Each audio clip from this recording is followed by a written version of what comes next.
The nobility of the antique, the power of Michelangelo, the color of the Venetians, and most of all, a new dramatic energy characterized Raphael's style in his 30th year while he was working on the Second Vatican stanza, begun in 1511 and finished in 1514, 1 year after Julius's death. The general tone of this stanza is more intense and violent than the first, and is a very clear illustration of the Pope's political will. The Mass of Bolsena calls to mind the miracle of the body of Christ, the host which bleeds when broken by the incredulous priest. Julius II is depicted kneeling in front of the altar, accompanied by an unforgettable group of Swiss guards in full gaudy costume.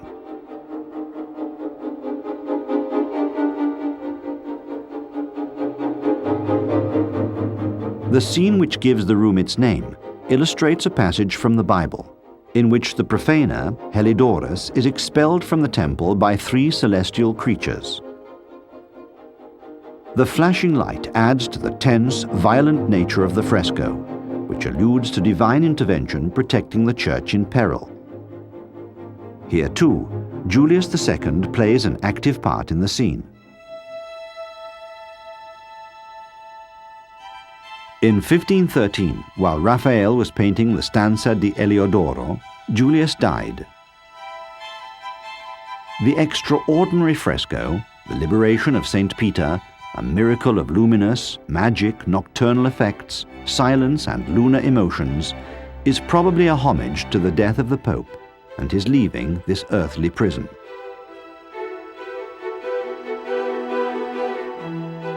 The new Pope was a Florentine, Leo X, a man of peace and moderation, in stark contrast to his fiery predecessor, who loved getting into violent clashes. Raphael knew Leo X's character well, and a few years later represented him with breathtaking exactness in the grandiose portrait which now hangs in the Uffizi. Leone X is depicted leafing through a precious Bible with an expert hand, while 2 cardinals look on at his side. The painting is a blaze of purple, flashing glances and emotion. Raphael also began work on the 3rd stanza for Leone X in 1514. This was called the Stanza dell'Incendio di Borgo, after the theme of its main fresco, which was also the only one to be painted personally by Raphael.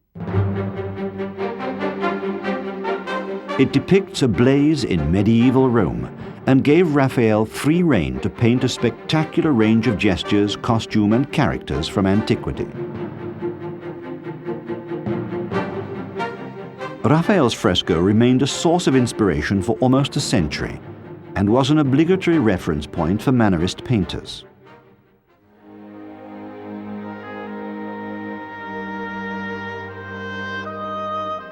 Raphael was working furiously.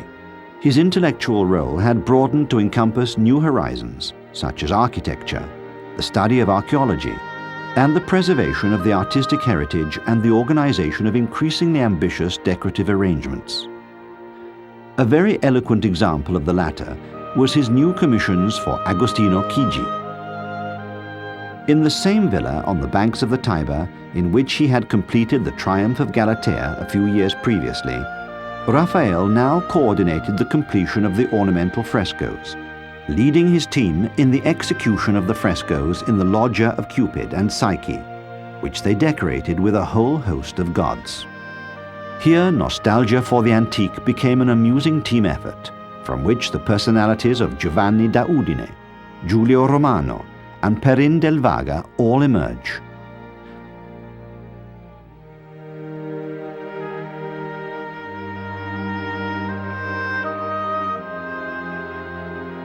For Chigi's funerary chapel in Santa Maria del Popolo, Raphael designed an imaginative and audacious decoration of the gauze of the cupola with sparkling mosaics, in addition to directing the architectural and sculptural work for the whole complex. A project on which great amounts of precious marbles and other costly materials were lavished. It was becoming increasingly common for Raphael to entrust the actual execution of his projects to his pupils, in order to concentrate on the creative side of his work and on producing his stupendous drawings. Nonetheless, unforgettable masterpieces continued to flow from him, each one turning a page in the history of art. Take, for example, the clamorous still life of musical instruments in the stupendous ecstasy of St. Cecilia in the Pinacoteca Nazionale of Bologna.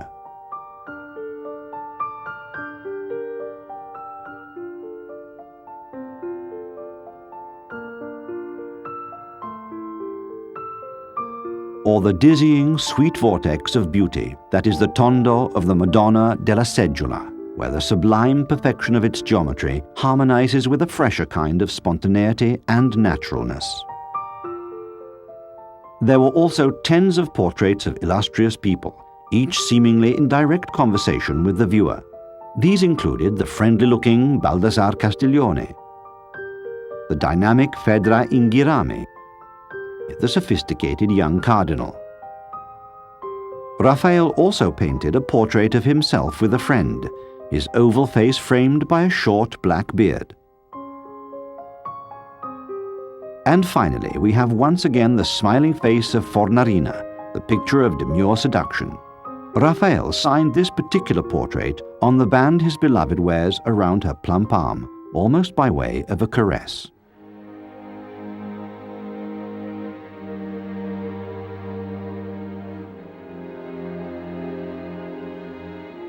In the last years of his life, Raphael became particularly interested in architecture and renovating classical decoration.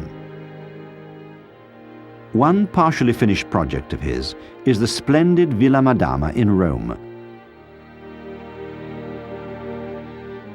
The completed parts are decorated with beautifully calibrated stuccos and frescoes, directly inspired by the Nero's Domus Aurea and the other archaeological digs then underway.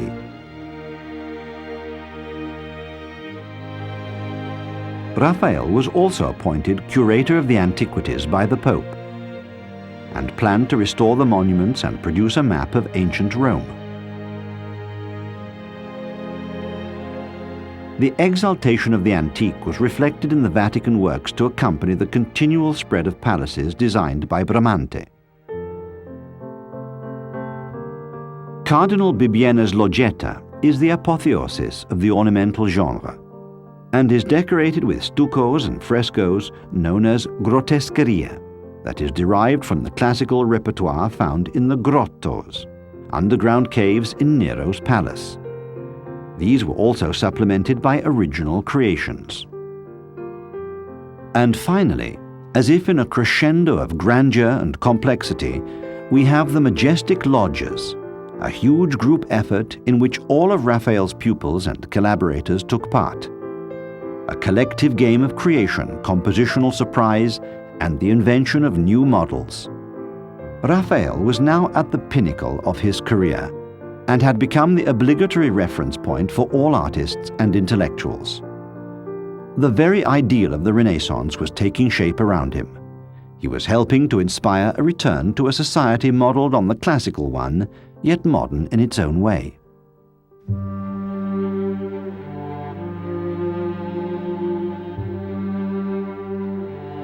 Destiny, however, was about to overtake this artist chosen by the gods.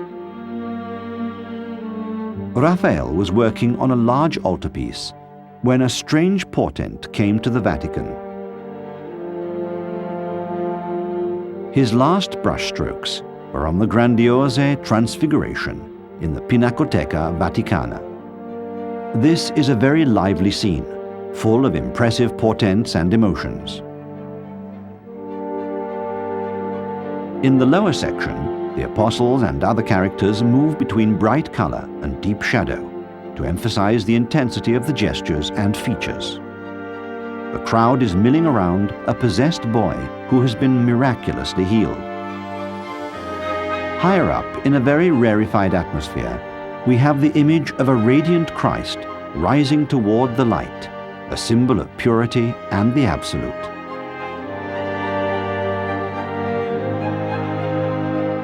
On Good Friday, April the 17th, 1520, a crack opened in the palaces, just like the temple curtain was rent in two when Christ died. Plagued by a mysterious fever, Raphael died during that night at the age of just 37.